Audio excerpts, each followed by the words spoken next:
अस्सलाम वालेकुम viewers, welcome back to my YouTube channel. उम्मीद करता हूँ सब खैरियत से होंगे। क्या आपका बेबी पेट में दर्द की शिकायत कर रहा है? क्या आपका बेबी पोटी एरिया पर खारिश करता रहता है? क्या आपका बेबी का वज़न कम हो रहा है? क्या आपका बेबी सोते वक्त बेचैनी महसूस करता है?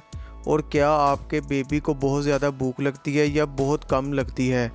अगर आपके बेबी में ये अलामात मौजूद हैं तो आपके बेबी के पेट में वर्म यानी कि कीड़े मौजूद हैं, तो आपको फ़ौरन अपने बेबी को ज़ेंटल सस्पेंशन इस्तेमाल करवाना चाहिए। ज़ेंटल सस्पेंशन और टैबलेट की कंपोजिशन में क्या शामिल है?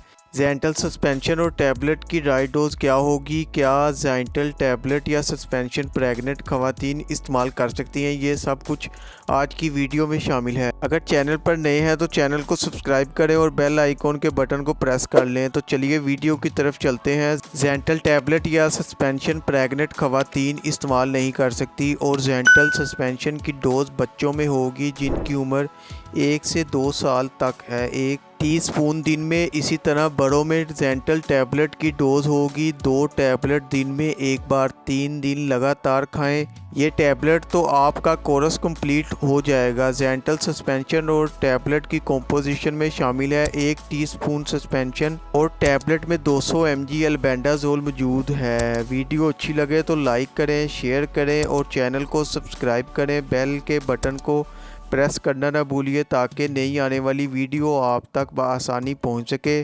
शुक्रिया। अल्लाह हाफिज़।